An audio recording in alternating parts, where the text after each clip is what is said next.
these algorithms, which are self-learning algorithms, and you know the engineers who design those algorithms really don't even understand in many cases how they work anymore because they're learning themselves. And what they learned is the objective of the algorithm is to keep eyeballs on the site for as long as possible because that's how revenues are generated by that social media. It turns out that people like to read things that they already believe in. Mm-hmm. So if you're a Republican and Democrat, you're living next door to each other and you ask the same question of Google, you may get two different answers because the algorithm is steering to you information that fortifies your worldview, your existing worldview. It's manipulating you, to be sure. I'm totally on board with that. The thing, though, that I want to anchor this back on is this started from me asking if you having a rational mind is going to be the thing that steers us from that. So you've painted a really good picture of the division, how it happens, you didn't say Gini coefficient, but that idea, as the rich get richer, and there's a bigger divide between the haves and the have-nots, you're headed towards violence, quite frankly, from a historical perspective. But what I want to know is how are you going to deploy a dispassionate, evidence-based methodology to solving those problems when first you have to win the election against people who are going to be able to speak to the emotional side of people? Well, yeah, I don't want to, paint a picture of myself as kind of a bloodless technocrat. You know, I feel like my whole life has been about empathy and and trying to understand people. So, but I think it's important for particularly, what I really was saying is that's kind of how I ended up where I am now. I became kind of a social critic of a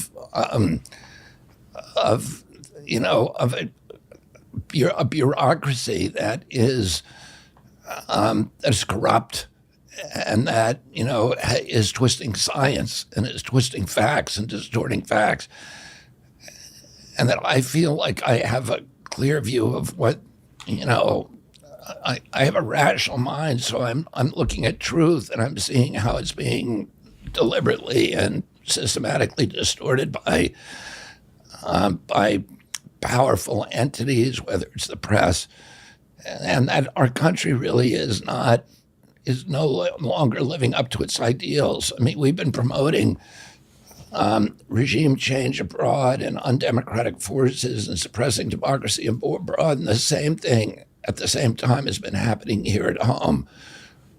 We've really lost a lot of the traditional indicia of democracy. Sure, we have elections still, but Russia has elections, Iran has elections, China has elections, and you look at our country and say, are we really a democracy anymore?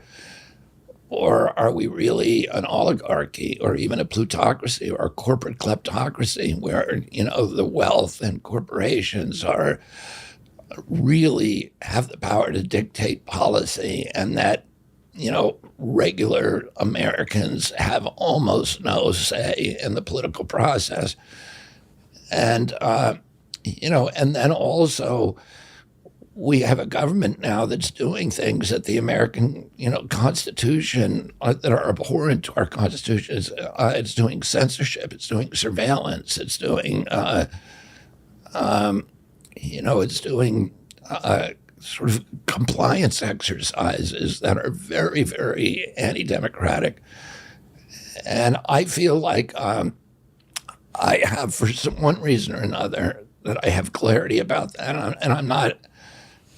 It sounds kind of vain to say that I have a rational mind and, other people are irrational. And I'm not trying to say that, but I think I have, I feel like I have a really clear vision about what this country is supposed to look like and what the values that, I was raised with and that we've departed from that vision and those values. All right, that is very much what I want to map out in this conversation. But I really do want to get into this idea. One, I would just say, as somebody who is a voter and could potentially vote for you, I love that you're open-minded. I love that you don't overstep and get super aggressive. But if you believe that part of what makes you worthy of this role is that you can think through these problems better than somebody else, make as bold of a claim as you want, and then just demonstrate to me that you can back it up. And so one of the things that drives me mad as somebody on the outside looking at your candidacy, and I am in search of the best ideas. That's it. I just want to know what's true. I want to know what's effective. And when people are trying to dismiss you because they think that you're wrong, but instead of debating the ideas, they just dismiss you, it makes me distrust them in a simple sentence. I want to see you be able to debate these ideas with the people that are the recognized experts, so that every time I see you get into a debate on a topic, I can tell that there's layers and layers and layers of data points, assumptions that your conclusion is built on. I don't know if your conclusions are right. And that's why I want to see you collide with people, but people won't collide with you. So one, why is that facts don't care about your feelings? But the reality is your feelings don't care about facts, and most people are guided by their feelings. And so if something feels right, then they just believe that it is true. And so they don't have any mechanism by which they check it to see, is this belief helping me or not helping me? And that's where I think this breaks down, because so many, again, going back to values, which I really want to hear you speak on, people have built a value system that says be right, be better, be faster, be stronger, not be the learner. Don't worry about being right. Worry about having the right answer, that you should be driving towards goals that are honorable. And so now if we're trying to get goals that are honorable, that sort of sneaks in the idea of, well, we should do that efficiently. And so now how do we efficiently achieve goals that are honorable, which I imagine your platform is going to be chock full of them. But to set the stage for that, I can't remember if it was your dad or your uncle, but one of them said that physical courage is amazing, but there's nothing more difficult or more important than moral courage.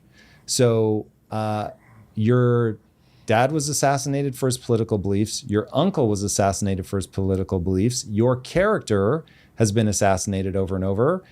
Since declaring that you're running for president, you've had your house broken into. I mean, just like on and on the list goes.